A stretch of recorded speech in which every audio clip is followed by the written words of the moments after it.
to meet you too, Bree. How are you doing today? Good. How are you? Oh, I'm doing pretty well. I was excited to meet with you today.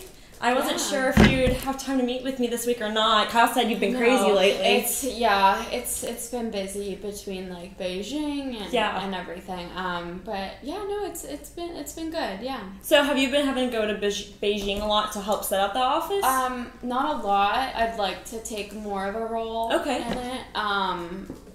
But yeah, it's there is some travel with it. Yeah. Okay. Have you been able to do any of the fun things while you're there? You know, Great Wall, anything like that? Not yet. Not yet? No, not yet. Well, that just means you have to go back, right? I know. I'm really excited, actually, because my little brother is going to be running a marathon on the wall in May, so I'm going with him to be his support team. I'm not running, I'm observing, but I'm still really excited to go and see that. I've never been to China before. Wow, that's amazing. Yeah, so later I'll have to hit you up for maybe some restaurant recommendations or things like that. I'm sure we could get that, yeah. Well, I know that Kyle said, you've been really busy, so I do want to respect your time. Does 20 minutes still work for you today? Yes, if we could keep that as close to the 20 minutes as possible, that would be great. We can definitely do that. So, when I was talking with Kyle, he was telling me some of the problems that he's been facing and that Stephanie's been facing, and that mostly had to do with the fact that you couldn't use your personal computers or phones to access any of the corporate information. Mm-hmm. And then he also mentioned that a lot of the corporate laptops are needing replaced, and that's going to cost $30,000 to $40,000 in the U.S.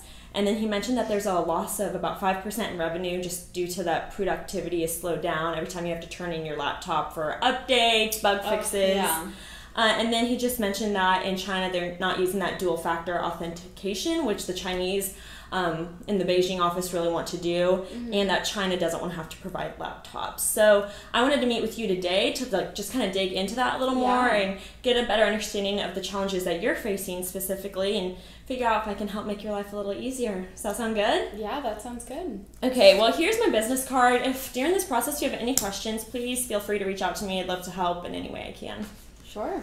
Thanks. So if Citrix is looking to help you, maybe implement some new technology, how does Aerotech go about making those decisions? Who's all involved? What that process look like? Me is step 1 or 2, depending on who you talk to first. And then we have a team internally we need to talk IT with generally, but then Tom will make the final call. Okay, and Tom would be the CEO of Allegis, correct? Mm-hmm. Okay. So do you know what criteria you as a team look at to decide whether or not it's worth pursuing? Well, I mean, for this specific instance, we're looking for a partner that can be really transparent with us. We're going to have a lot going on at one time. I need someone as clear as possible. And just someone who's available a lot. I don't want to sign something and never see me again. Yeah. Okay, yeah. I definitely want to be with you through every step of this process. And I guess, if you are looking to implement some technology in Beijing or any of your offices here in the U.S., do you have a timeline that you're looking at? I think Kyle has that information. He was supposed to give it to me, but haven't quite got there yet. Someone called him. It was a family emergency. Oh, I haven't seen him for a couple of days, so I'm sure he has that. Okay, yeah, definitely no rush. I was just curious. So, like I mentioned, Kyle had been telling me about some of the Beijing office issues he's run into. Would you like to kind of elaborate on that a little bit more? Sure. So we've had some hiccups with that project over there. Something about, the Chinese just don't use laptops. Okay. I don't know what That's it is. interesting. They just don't use laptops. Okay. So they will only use their tablet or their phone, and that's a problem because we don't operate that way right now. Okay. But we want to continue going global, so if that's something we need to consider. That's what it takes. Yeah. That's what you gotta do. Right. So that's been one of the big hiccups. Okay. Yeah. Okay. That is good to know. Yeah, it's always kind of interesting when you go into other countries, just seeing, how the way they operate, how different it can be. It is, yeah. So I also wanted to know, Kyle mentioned that you can't access any of that company information from your personal laptops. Right. And then you also can't access, your Facebook or anything from the company laptops, so it can make prospecting difficult. Yeah. Have you run into that challenge as well? Not me personally, but definitely Kyle mentioned something about his account managers, his team having issues with that, yes. Okay. So if you were able to maybe use your personal devices, is that something you're just looking at for the Beijing office, or is that something you'd be interested in all your locations? Ideally, yeah, if we could, if anything, ideally we could apply it to the U.S. and to Beijing. Okay. I know the Chinese will only use their personal devices. Okay. But I mean, if our U.S. offices can use that as well, can get rid of our brick of a laptop, yeah, that would be, and use some personal ones, then that would be good. Right. Well, and that's what Kyle mentioned, that a lot of those laptops are really past their lifetime expectancy and they're getting really old and slow. And he said he's estimating anywhere from $30,000 to $40,000 to replace all that. Okay, so yeah, it would definitely maybe be beneficial if there was some opportunity to use some personal devices. Yeah. Something like that. Because then we don't have to take on the cost. So Stephanie and Kyle both said that once a month they have to send in their laptop to IT and they do bug fixes and updates, and so they're essentially losing. Stephanie said she values that about $500 worth of commission for that month because she can't be working. Do you also have to turn in your laptop once a month? Yes. Okay. So is that a company-wide policy then? It is, yeah. Okay. I mean, it's just with our computers. To me, it's not. I mean, yes, it's a big deal, but I think they have a need to be responsive more. Okay. So from my understanding, you're struggling with the fact that in Beijing, they really want access from those personal devices. That office is not going to be providing laptops. And then you're struggling with the fact that some of that technology is starting to get old and outdated in your current offices, and that, you're really just kind of falling behind in productivity because of this technology issues. Were there any other issues that you wanted to talk about today? I mean, that covers the majority of it. If we could get everyone on tablets, that way when they're out in the field, they just don't need their laptop. People don't like carrying laptops with them. They're a little bulky. Yeah, and if the Chinese only use laptops, and clearly it can be done. Yeah, we should all just convert to tablets. Yeah. So, but that brings me to my next point. So if they're using their personal devices and we tell them to implement or to download something on their personal device, are they gonna think like we're like spying on them? Right, and so you're concerned that they might not be willing to download everything you need as a company onto their personal device. They might be worried about that. Well, they might think that we can see like their private emails or something. Yeah. Okay, so I think one of the biggest things is that through our desktop virtualization, which is really something that we're suggesting for you guys, is that it's not really, even though they'll be using it on their personal device, it's not actually that device that's doing all of the processing and the thinking. So essentially, they would see an icon and they would click on that and then they would log in. And this would also have that dual factor authentication, which we mentioned that the Beijing office really wants, because that security is pretty commonplace in China. And so then essentially what they'd be seeing is what looks like the desktop that they have at work, and they'd get that on their tablet or their phone or their personal laptop. And so they would be accessing that server that they use all the time. So all that information is stored on that server. So it's not their phone. And that's correct. So I think as long as we explain that technology to them, that should really clear up any concerns they have that, we could be spying on their personal life. Does that kind of clear up your concern a little bit? It does, yeah. Okay, good. Well, if I had a product that could, let you access company materials from any device, any location at any time, as well as maybe help you not have to replace, those $30,000 to $40,000 worth of laptops in your U.S. offices, and just hopefully work better in the Beijing office, is that something you'd be interested in learning more about? Yeah. Okay. Yeah.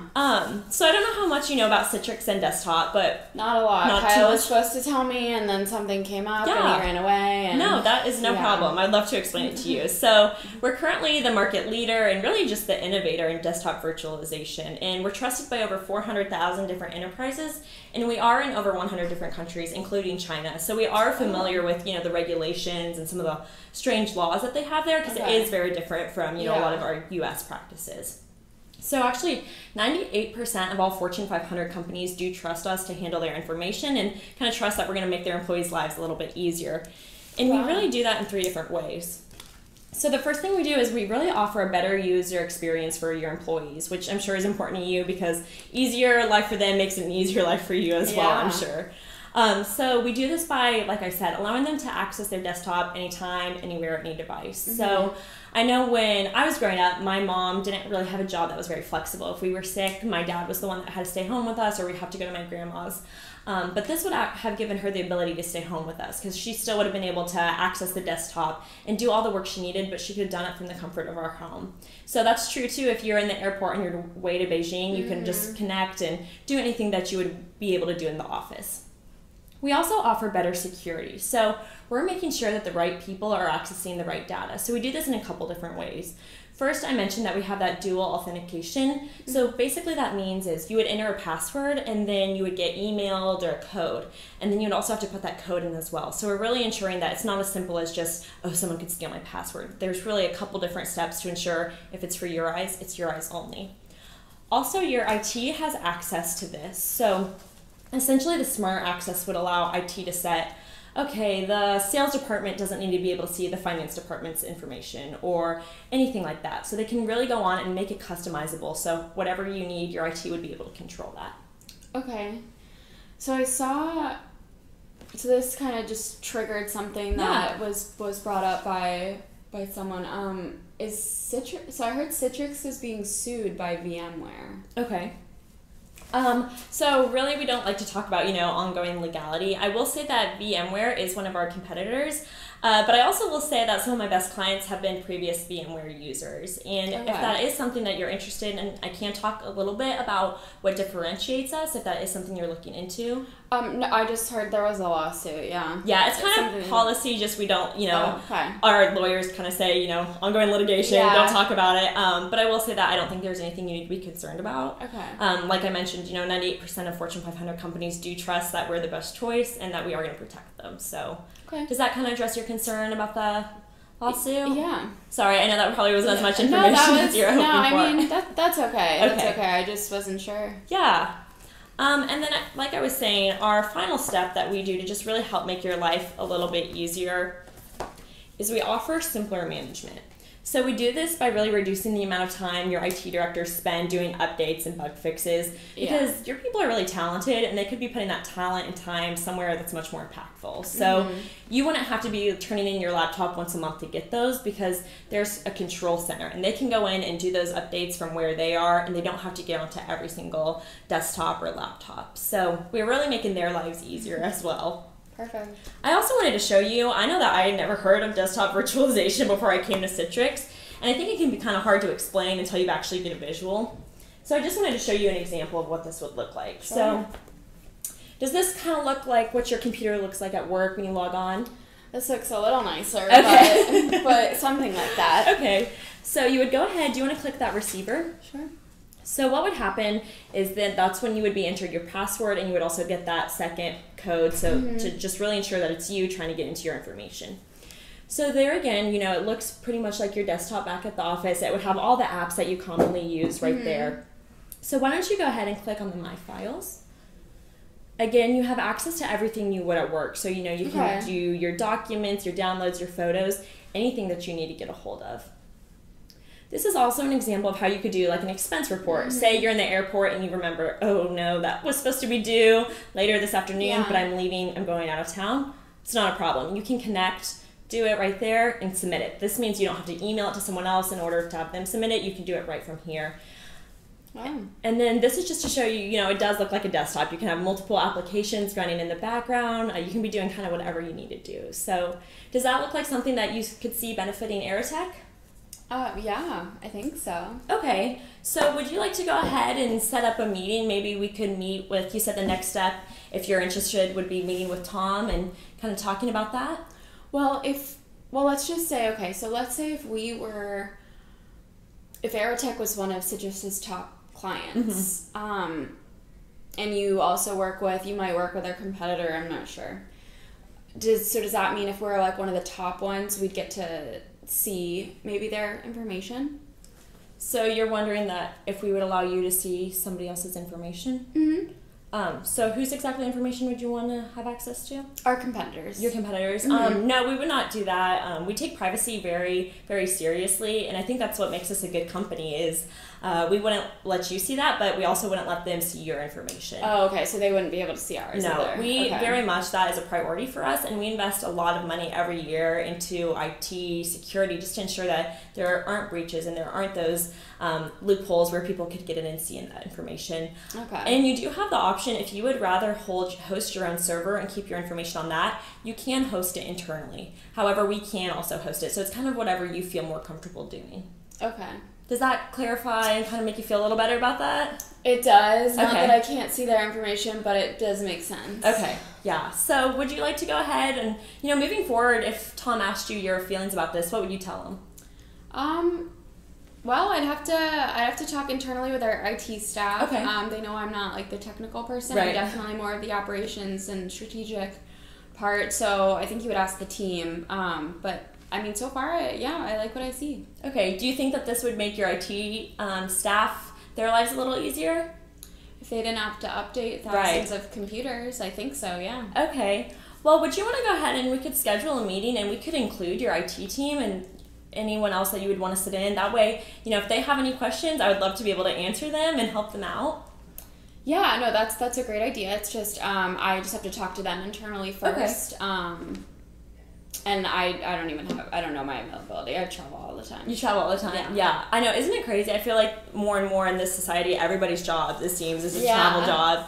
And I actually travel a lot for my job too. So just for my sake, could I go ahead and put something on the calendar for end of next week? And then that would give you time to maybe meet with your IT team, have a discussion, and then I would really love to sit down with all of you. I mean, you could follow up next week. Okay. I might go ahead and just plan on I'm trying to meet with you on Thursday afternoon, but what if I call Monday and we'll just make sure that continues to work and that should work for your IT as well? Yeah, you can give me a call on Monday. Okay. Yeah. I'll call you on Monday and just make sure that I'll plan on coming by on Thursday and then just make sure that you're still planning on being in town and being around, if that sounds good. Sure.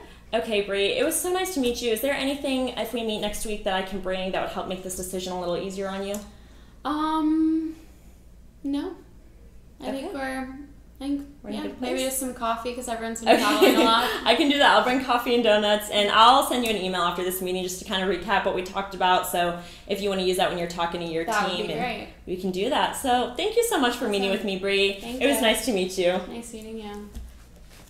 Oh, you finished.